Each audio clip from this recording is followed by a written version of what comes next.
federal regulation was we were supposed to be given a choice to have these smart meters put on our property. Nobody was notified before they did it. They showed up, they changed our meters, and gave us no information on it.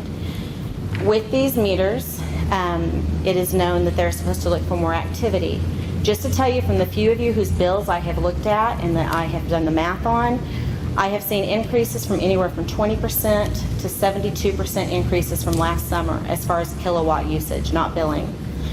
I'll give an example of my own home. I'll throw myself under the bus. First of all, let me explain to you guys, I look like crap tonight because my electricity got shut off at 2 o'clock this afternoon for no known reason. I kind of have a feeling I know what my reason was for it being shut off, but aside from that, last summer I had a group of college kids that lived in the house that I'm buying. 7 kids lived in my house, lived in it like a frat house. Their highest bill was $258. Same time this year, my bill was $1,538. So when the city tells me the meters are working perfectly fine, they're functioning perfectly fine, one of the things I want to mention is yes, they are functioning fine. The meters are doing exactly what they're programmed to do, and it's to look for what our peak hours and usage is. They are programmed to look between 6 a.m. and 6 a.m. and 10 a.m., 6 p.m. and 10 p.m. They pick up excessive usage during that time frame. So let's say your family comes home, and this is coming out of the mouth of Mr. Larry Hughes himself when he came to my house to test my meter, and this was his example. Your family comes home at night, you start cooking dinner, turning lights on, watching TV, taking showers. That meter is going to pick up on that excess usage that just started occurring, and it's going to start averaging it out over 30-minute increments.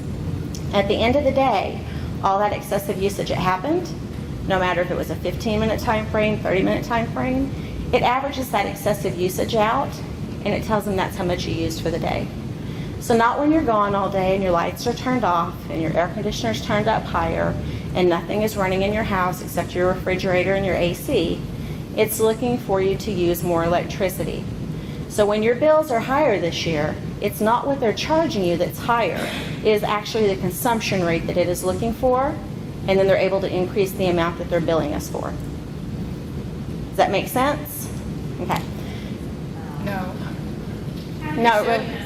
I'm sorry? How do you know this? I have a copy of the contract with Grand River Dam Association that says how they're billing, and it says that it looks for peak usage.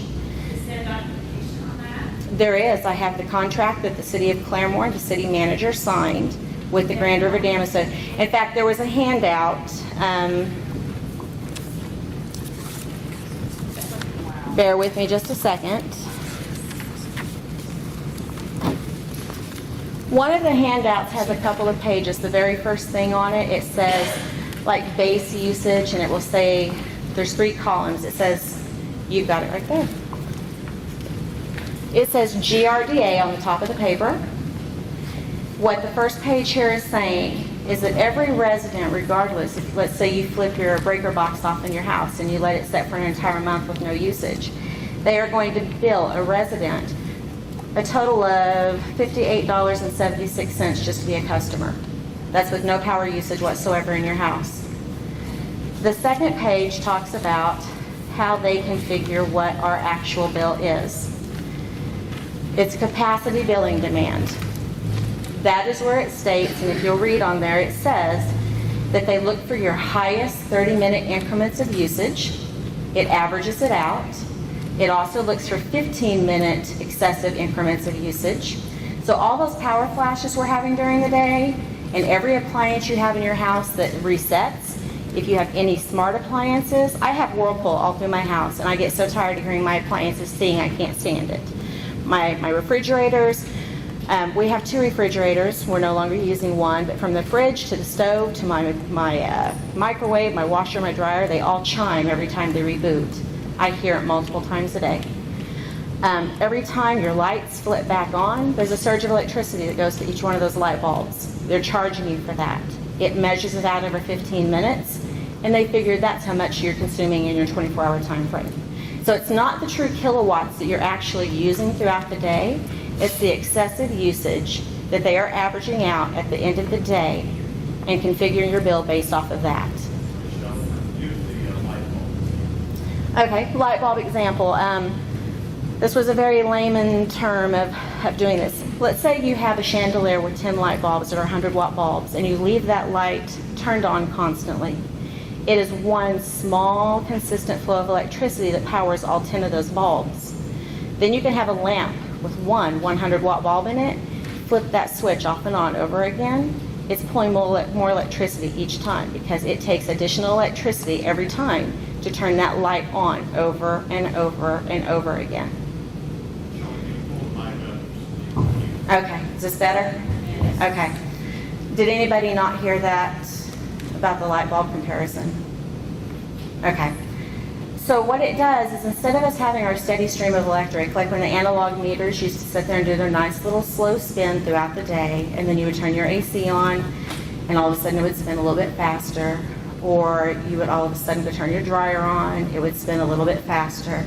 These meters don't read like that. These meters look for all of a sudden a certain appliance is turned on, and it starts all of a sudden averaging out higher numbers.